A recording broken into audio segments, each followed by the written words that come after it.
sesi adie kame ayese se wo relationship mu na se wo jai dia na se edi ehu bo na ebobo na edi enti na ema me kasa se ne ka yenimu no ye relationship dia nka me no etwempena na se bia me ni wo ejai a ene se nka wo niam agigye bia eyede enimo na nka se nka obia edeti anaso relationship na oni wuja na nka obia agigye ne niam dia ene se nka obia ehu ebekọ ahye na ene asem aba be pie me pono so eni se ye abayiwe bi achese woni abrante bi achempna na enumo no na chese obey efa awu na chese oni oba be ma foforo ekokọ meeting ye wo restaurant na obi enim ne ekoba ye ene chese ni hu ni kantwuma chese woni no ehihye ho no oba ye no be pie ne suo ene o se merura na die ena wo ye wa ha chese mi ni ho no ana se mi ma o mre kakra bi no wu wa fa machi eni ebe ma foforo aba betina eye restaurant ha se na chese wo reti chenga edidi akese mum na ntade ehye wo kwa no mi angase na me provide ye phone e kra wo mi ana me to ye slipper just say from head to toe no bibia no eye media na nti na nyine sa no se wo se wo be twe me empna afa machi dia ende na chese enye meje meniema enye ne wo so sister mu ne ntade te ne wo te atade ne wo so sister just wa run hu nyina akwakosi awieye na eye se wo show obi a na so no obi relationship man da wato nipa no oni obi ewo relationship man na no nche se wato nipa no eye relationship na che se o she me so ni me ban me so me she wo so ene wo ban na se me she na se be boa me na che se metimi e de akọ the next level na the next level ya kan no se ebia me pese me ye dem me ye wo ho ade na se wo enya ade se ye nyina ya hye ye wo nya mfa ka wampo hye mensa empo na wo gu manim asese na wo de ka wa ebe hye mensa we di abrantie no encha ye there other options anko betimi aye den ateke na se pa se wo tumi bo oba ho ade jasa wo nipa mu wo hye picture na ate se arewo ye ate sister no ne ho nyindara egu ho no mo enye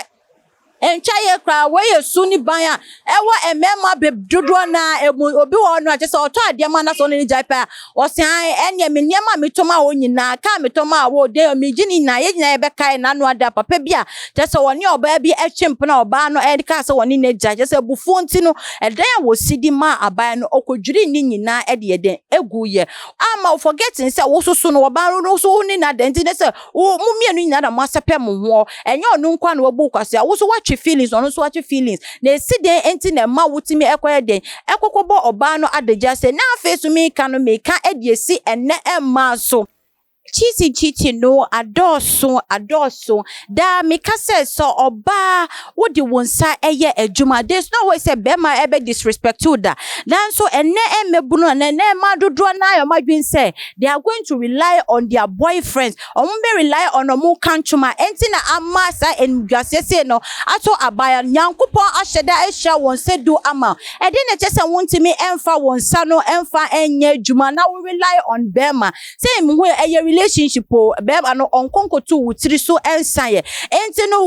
wonsa ba yakane se mpanimfo bo bebi se bonkum dware ni fa na ni fa so ayede edware bonkum enti no you break something on the table and I also break something on the table once abema no enya ware nkwado ontimi take full responsibilities enye de emma enunti ena wonsa no ewosa wodi de wodi eye adwuma da wo ye wo se wo ye slave queen a slave queen so no ebe slave queen wo na se slave queen wa enmugase a ede ebe brawo eni se yabo oba adeje ebe ono no de yabo na deje na wo de ede wo ekwan so ena ebe de ede wo eba befa a ebe nam so ama wakwakotua na nanom ewo ensiedo enti we nyina no ewo se emma no modi ye esuahu no ede ne afese obeye independent woman a wo ye adwuma se wo ye adwuma be ma no or more respect on the highest level or respect you because onim se wo de wonsa ana se wo ye bibi ohun po se wo ye mature that say one kasa wo de wo if he's bringing something on the table kana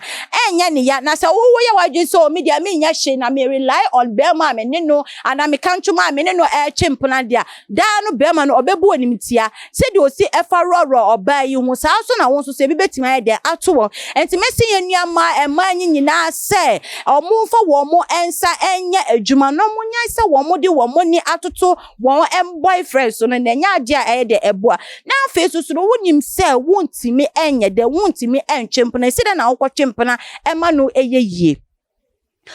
chempna na wo sa chempna wo be ma no ato bibia de ma wo no achi a de na we expect se be ma no obeye se bibi mpo na ato chema wo relationship ni nti a fre be ma no da me kase kasade ebre bibia ase fre be ma no ene ni entena se okukom bia me kan chuma nyema ba ko mienu miense bi na wo nye de wo nye ma me tinka mesro se nka be ya enka bon homode na bia nka yema me na afa boa me be ma no be ho se obe wo ye bajemba na se wo no se won kashin fan trebe ma no na afie no wo be fa da chi na wakwa akochiti a na ene adjuto wa adeja ela che se ye be bo ye be wro be tu wig na se ye tu wig na se wonum guase na wo trend a eho na wo be hunu se dia wo ye no enchaye wa hwe se ye nua be ni picture che se trendy wo bebe na afie so mema no so no wo se munya abotre nye bibia na che se wo be gu oba ni mase wo abejem frelu na woni no enkasa ko se nye mema dodo na wo se wo kanchuma ene ne ti abonte no enye dodo na ye wo mpena bi o aye na danfo bi wa adwuma mpo na wo ye de ope edi ama oba no nti mesrem se bibia ni na mo na ya munya abotra na adofo kwaya be me edi ne kanchuma efa so o de ko roro no hu nyina wo restaurant na eye ne kwan so ano no na me se pese wo cha wagen edi fa ene ense mo nti mesu se ko YouTube channel na ko subscribe fa ko too much GH comment section so no cha wagen fa ho obuo mu ni eni die mu na wo first ko follow yen wo Facebook